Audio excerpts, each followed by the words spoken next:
Et on se retrouve pour Regard sur l'actualité avec Laure Sari pour son coup d'œil sur l'actu.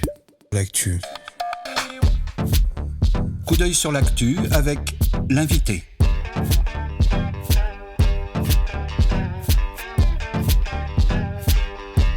Coup d'œil sur l'actu avec l'invité. L'invité des regards.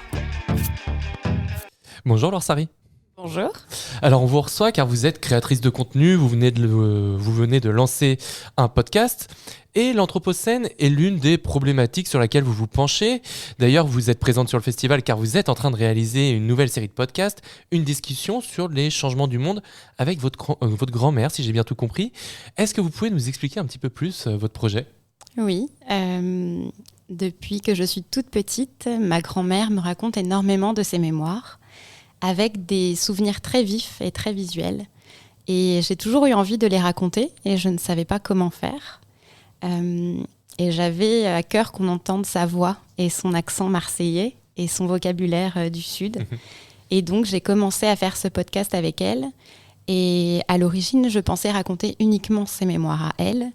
Et en arrivant à Marseille, en fait, ça a été concomitant avec un événement assez particulier, puisqu'il y a eu 2 semaines de grève des éboueurs qui ont été suivies par 2 jours d'inondation. Il est tombé 2 mois de pluie en seulement quelques heures. Et à ma fenêtre, je voyais une espèce de marée de boue, de déchets. Et donc, je me suis retrouvée, à partir des mémoires de ma grand-mère, complètement plongée dans une ville anthropocène. Et j'ai eu envie de parler de ça, des contrastes qu'on peut trouver entre les époques dans un même lieu. Et justement, il vous semblait donc important de discuter avec votre grand-mère. Et comment vous en êtes arrivé là, dans un contexte anthropocène? On a plutôt toujours tendance à se dire pensons aux enfants, aux générations futures. Oui, c'est vrai. Pourtant, dans son récit, et comme beaucoup de personnes âgées, je pense, il y a quelque chose qui revient souvent, c'est le « c'était mieux avant ». Et donc, j'ai voulu comprendre et un peu décortiquer ça et essayer de montrer les contrastes qu'il y a entre le « avant » et le « maintenant ». Et donc, l'idée, c'est qu'elle raconte avant. Moi, je déambule dans la ville maintenant, je parle aux gens. Et l'idée, c'est que chacun puisse un peu questionner les modes de vie et imaginer comment ça pourrait être après. Là, on parle de rapport temporel avec votre podcast, mais on parle également d'un rapport au territoire, donc à Marseille a priori. Pourquoi c'est important d'ancrer votre pratique dans ce territoire, dans cet espace-là ? D'abord parce que c'est ma maison. Je viens de la région PACA, c'est une région que j'aime beaucoup et que je vois moi aussi changer à mon échelle, même si je n'ai que 32 ans, j'en ai pas 95. Et je trouve important d'inciter, on va dire, mes congénères à regarder ce qui se passe autour d'eux et à questionner ça et à pas juste suivre le mouvement, mais à prendre un peu de recul par rapport à ces phénomènes-là et à s'intégrer, à prendre part à tout ça. Alors, a priori, votre parcours ne vous destinait pas spécialement à faire de la création de contenu radiophonique, ou en tout cas de podcast. Pouvez nous l'expliquer un petit peu et nous expliquer comment vous en êtes arrivé là ? Oui, à la base, je suis ingénieure agronome spécialisée en agroalimentaire et en nutrition. J'ai toujours aimé simplifier la science pour l'expliquer à mes proches, à mes amis, à ma famille, un peu la vulgariser, la rendre accessible à tout le monde. Et donc, j'ai eu un premier emploi qui était dans l'industrie agroalimentaire où je faisais de la vulgarisation scientifique. J'avais un peu l'ambition secrète de transformer la machine industrielle de l'intérieur. Ça n'a pas fonctionné. Donc ensuite, je suis partie dans un autre univers professionnel. J'ai essayé d'utiliser les outils digitaux pour créer des prises de conscience. Et donc, je me suis formée au digital en faisant du conseil. Et puis là non plus, je n'ai pas trouvé ce que je cherchais. Et donc là, j'essaye à travers ce podcast, je teste en fait un autre média et je vois si ça fonctionne. Je fais un peu par essai-erreur. Mon parcours professionnel, je ne peux pas dire que c'était calculé tout ça. Pas du tout. Et comment vous en êtes venu à vous décider sur un format audio et pas, par exemple, sur de la vidéo ? Ça, c'est pas mon choix pour le coup. C'est un choix très pragmatique qui vient de ma grand-mère qui ne voulait pas qu'on la voie. Parce que, comme beaucoup de personnes âgées, je pense, il y a un truc avec la détérioration de notre corps. Et elle n'aimait pas qu'on la voie directement. Et aujourd'hui, d'ailleurs, quand elle s'est entendue pour la première fois sur les plateformes de podcast, la première chose qu'elle m'a dit, c'est « ça va, on n'entend pas trop que je suis vieille ». Et juste une petite précision, comment il s'appelle ce podcast? Est-ce que vous avez un nom déjà sur les plateformes? Comment on vous trouve? Ça s'appelle « Simone t'emmène ». Ouais. Puisque justement c'est le récit de Simone qui m'emmène et qui emmène les auditeuristes avec moi sur son trajet. Et on le trouve un petit peu sur toutes les plateformes de podcast et on peut aussi nous suivre sur les réseaux sociaux. Et alors quand on se lance comme ça dans la création de contenu, ça va être quoi les grands défis ou peut-être les freins, les obstacles que vous avez rencontrés? Principalement des obstacles techniques, pour être tout à fait honnête. Il a fallu que j'apprenne tout. Je ne savais pas du tout faire de la radio, ni du montage, ni de la prise de son. Donc ça m'a pris beaucoup de temps. Et après, j'ai essayé aussi pendant longtemps d'avoir une méthode sur l'écriture. Ça non plus, ça n'a pas fonctionné. En fait, j'ai appris à force à aller avec l'instinct. En fait, les sujets viennent à moi. Typiquement, les 2 premiers épisodes, elle raconte sa naissance sur le Vieux-Port de Marseille. Et moi, je vous dis que quand j'y suis arrivée, le Vieux-Port était inondé de déchets. Donc, c'était évident qu'il fallait parler de ça.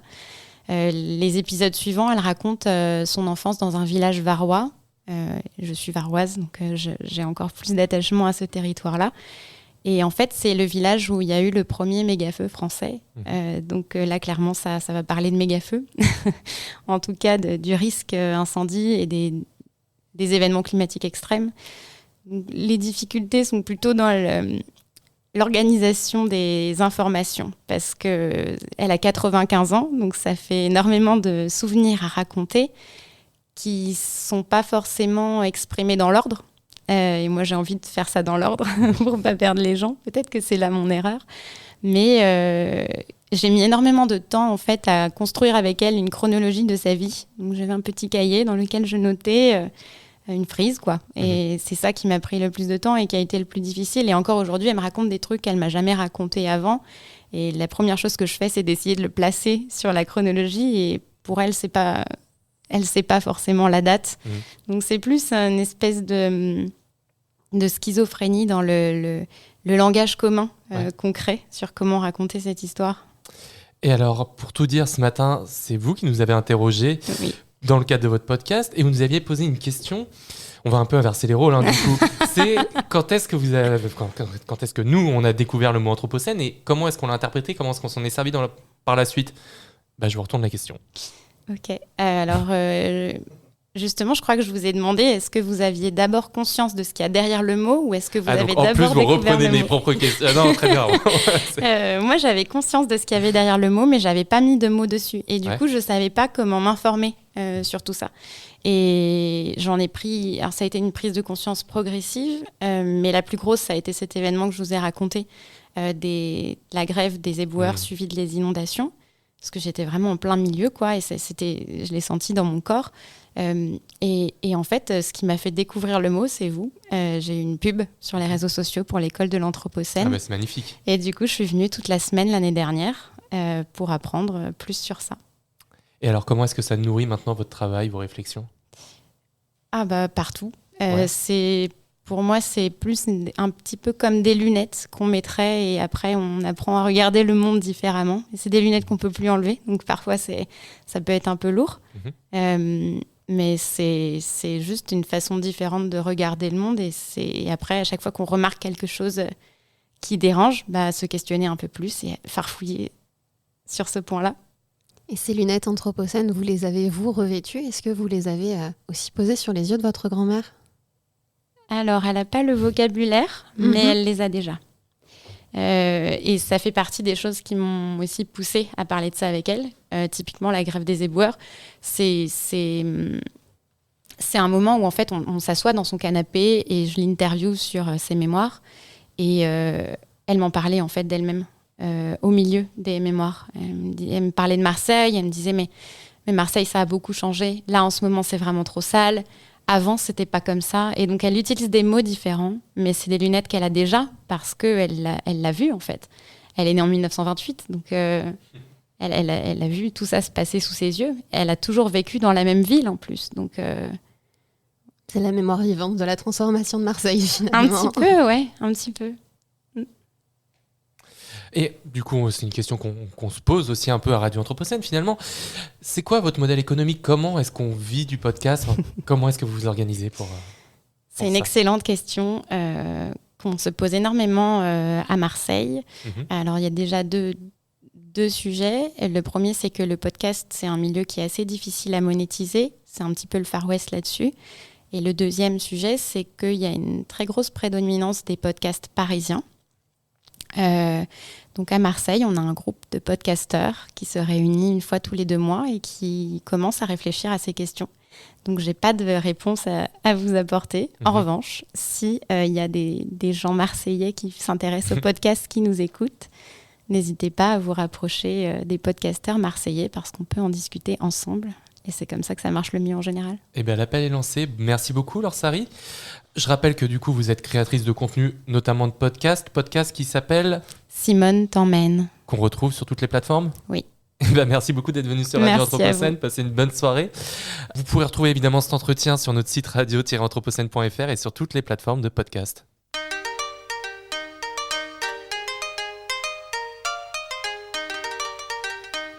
Regard sur l'actu. Regard Anthropocène sur l'actualité.